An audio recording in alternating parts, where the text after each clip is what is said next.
Hi, I'm Anna. Welcome to Mrs. English Channel. Today we'll learn English in a fun and simple way. By the end of this video, you'll be able to master how to speak English confidently, step-by-step practice. Have you ever felt your heart beating fast when you try to speak English? Or maybe you know the grammar, you know the words, but when you open your mouth, nothing comes out. You feel stuck. Today, I am going to tell you a secret. The difference between a beginner and a master isn't just vocabulary. It is the invisible wall inside your mind.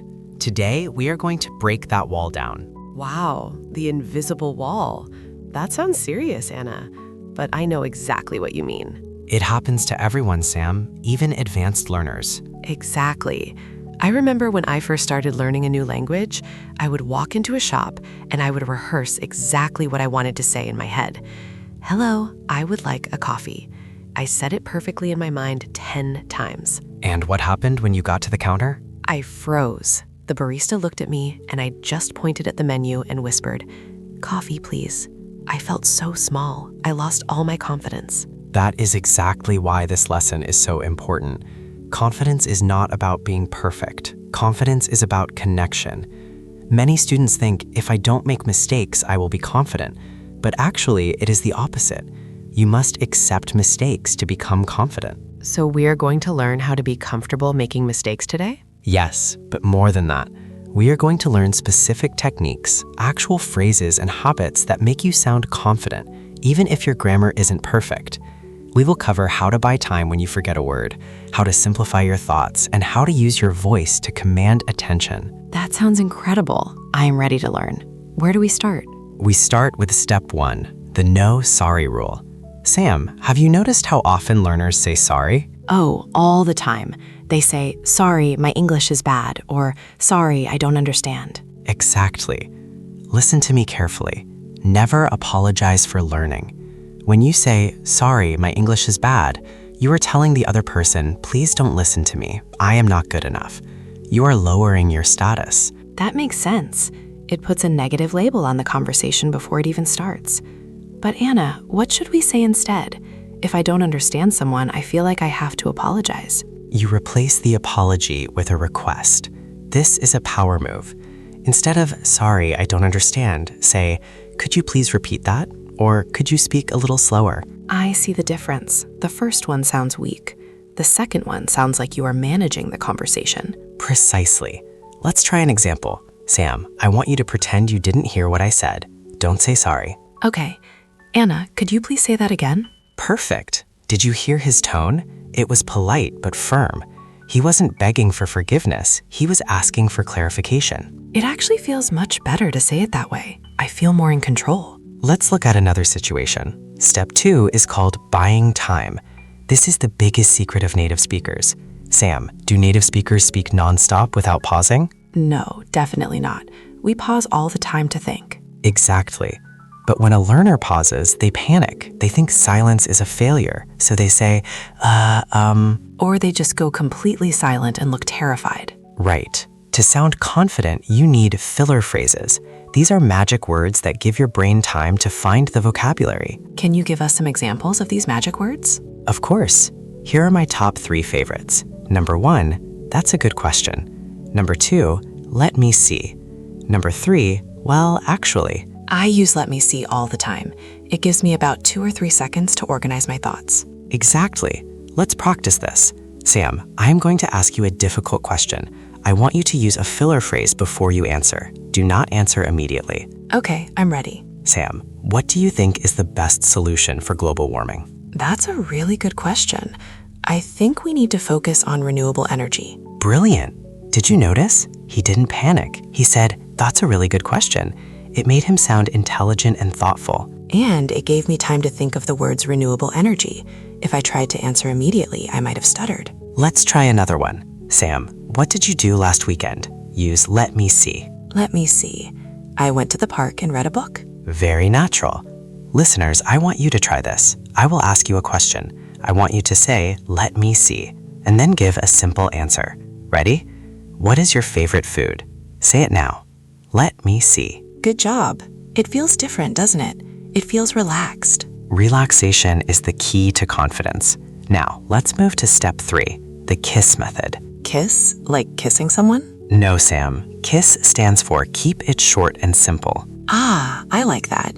Keep it short and simple. The biggest mistake intermediate learners make is trying to translate complex sentences from their native language directly into English. They try to create these long, beautiful, complicated sentences, and they get lost in the grammar. I see this often. A student starts a sentence, then adds a because, then a which, then a however, and suddenly they don't remember how the sentence started. Exactly. Confident English is clear English. It is better to speak in short, correct sentences than long, confused ones. So instead of one long sentence, we should break it into two? Yes. Let's look at an example. Imagine you want to describe your job. Here is a complex, difficult sentence. I am working as a manager for a company that is located in the city center, which is very busy, but I like it because the pay is good. Whoa, I almost ran out of breath just listening to that. That is hard to say correctly. It is. A learner will stumble. Now, let's apply the KISS method. We will break that into 3 short sentences. I work as a manager in the city center. It is very busy, but I like the good pay. That sounds so much stronger. I work as a manager. It is very busy, but I like the good pay. It sounds punchy, it sounds confident. And the best part, it is much harder to make a grammar mistake when the sentence is short. You protect your confidence by keeping it simple. I think many students feel that short sentences sound too basic. They want to sound advanced. This is a myth. Look at the best public speakers in the world. Look at Steve Jobs or great politicians. They use short, powerful sentences. I have a dream. Not, I am currently possessing a dream regarding the situation, which is... You're right. I have a dream. Short, simple, powerful. Now let's move to step 4, volume and speed. This is purely physical. What do you mean by physical? When we lack confidence, we tend to mumble. We speak quietly because we hope that if we make a mistake, nobody will hear it. That is so true. I've had students who whisper the answer, and I have to say, what? I can't hear you. And nothing kills confidence like having to repeat yourself 3 times. So the rule is speak 20% louder than you think is necessary. 20% louder. Okay. And what about speed? Slow down. When we are nervous, we rush. We try to get the words out as fast as possible to end the pain of speaking. But speaking fast creates mistakes. So speak louder and speak slower. Yes, speaking slowly shows that you are not afraid. It shows you value your own words. It gives the listener time to process what you are saying. It also gives you, the speaker, time to think about the next word. Exactly. So, we have our 4 concepts. Don't say sorry, use fillers, keep it simple, and control your volume and speed. Now, are you ready to put this into practice? I am ready. Let's do some role-playing. Great. We are going to do an interactive dialogue practice. In these scenarios, Sam is going to act as a student who lacks confidence. He will make mistakes, not just grammar mistakes, but confidence mistakes. Okay, I will be the nervous student. I will correct him, and then we will practice the confident version together. Scenario 1, meeting someone new at a party. Sam, imagine we are at a party. Introduce yourself to me, but do it nervously. Hi, sorry to bother you. My name is Sam. I am living in London. Sorry, my English is not good. Stop. Okay, let's analyze that. What went wrong? Well, I apologized twice. Sorry to bother you, and sorry my English is not good. I also mumbled and looked down. Correct. You started with an apology. You are at a party. You have a right to be there. You don't need to apologize for saying hello. And I used and instead of a confident filler or just a pause. Let's fix it. 1, stand tall. 2, no apologies. 3, smile. 4, simple sentences. Try this. Hi, I'm Sam. It's nice to meet you. I live in London. Okay, let me try again. Clear, slower voice. Hi, I'm Sam. It's nice to meet you. I live in London. Much better. Listeners, I want you to repeat after Sam. He will say the confident version. Copy his speed and his tone. Hi, I'm Sam. It's nice to meet you. Excellent. One more time. I live in London. Perfect. Do you see how the simple sentence, I live in London, sounds better than I come from living in? Yes, I didn't get tangled up in the grammar. Let's try scenario 2, ordering at a restaurant. This causes a lot of anxiety for people. Sam, you want to order a chicken salad, but you also want to ask if it has onions because you hate onions. Try to do this nervously. Excuse me, sorry, I want chicken salad. Does it have onions? I don't like onions. If it has onions, I don't want it, sorry. Okay, cut. That was stressful to listen to. I felt stressful saying it. I was rambling. I used too many sentences because I was afraid the waiter wouldn't understand me. And you were rushing. The waiter would probably be confused. Let's use the KISS method and the buying time method. First, get the waiter's attention politely. Excuse me. Then ask the question clearly. Then place the order. Okay, how about this? Excuse me, does the chicken salad come with onions? Perfect. Short and clear. Now, imagine the waiter says yes. How do you order it without onions confidently? I would like the salad, but without onions, please. Excellent. I would like chicken salad is a very confident phrase. It is polite but direct. Let's put it together. Listeners, listen to Sam and then repeat. I would like the salad without onions, please. Repeat that. I would like the salad without onions, please. Great work. Notice Sam didn't say, sorry, can I maybe have the salad if it's okay without onions? That is too long and weak. Direct is better. I would like. Scenario 3. You are in a meeting or class and you want to share an idea, but you are afraid your idea is wrong. Sam, show us the nervous way. I don't know if this is right, but maybe, sorry if I'm wrong, maybe we should change the date? Oh, Sam, if you start by saying, I don't know if this is right, nobody will believe your idea. You are killing your own idea before it is born. I was trying to be humble. I didn't want to sound arrogant. There is a difference between arrogance and confidence. You can be polite and confident. You don't need to warn people that you might be wrong. Use a phrase like, in my opinion, or I suggest. Okay, I suggest we change the date. Strong, clear. Or if you want to be softer but still confident, how about we change the date? How about we change the date? That is friendly but confident. Let's practice a slightly longer opinion. Sam, imagine we are discussing movies. You want to say that action movies are boring because they have no story. Use a filler phrase to start and keep it simple. Okay, let me see. I think action movies are boring. They have no story. Fantastic. You used let me see to gather your thoughts, then 2 short sentences. 1. I think action movies are boring. 2. They have no story. Listeners, repeat after Sam. Let me see. I think action movies are boring. Good. Next part. They have no story. Very good. Now, I want to talk about eye contact and body language even though this is an audio lesson. Why is that important for audio? Because your body changes your voice.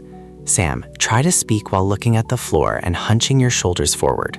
Say, I am very happy to be here. I am very happy to be here. It sounds low, right? It sounds tired.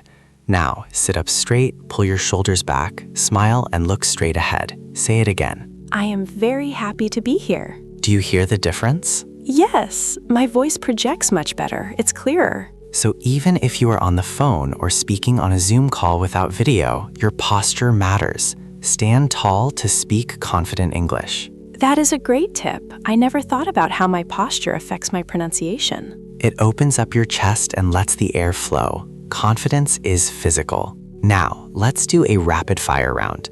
I am going to say a weak phrase, and Sam, you have to instantly change it to a confident phrase. Challenge accepted. I am ready. Weak phrase. Sorry, can you repeat? Confident phrase. Could you say that again, please? Weak phrase. I want to go to, Confident phrase. Let me see. I would like to go to the beach. Weak phrase. My English is terrible, sorry. Confident phrase. I am still learning. Could you speak slowly? Weak phrase. Maybe we can go? Confident phrase. I suggest we go. Wow, Sam, you are a master of confidence now. It really is just about changing a few words and the tone of voice. It's not about knowing every word in the dictionary. Exactly. You don't need a C2 level of English to be confident. You need strategies. Let's address one final common fear, Sam. The fear of being judged. This is the big one. Students think native speakers are laughing at them. I want to tell you the truth. Most native speakers are not judging you. They are focusing on the message, not the grammar. If you speak clearly and confidently, they will understand you. If you apologize and mumble, they will feel uncomfortable. So by being confident, we are actually helping the listener? Yes, when you are confident, you make the other person feel relaxed. If you are nervous, the other person feels nervous for you. So be confident as a gift to the listener. That is a beautiful way to think about it.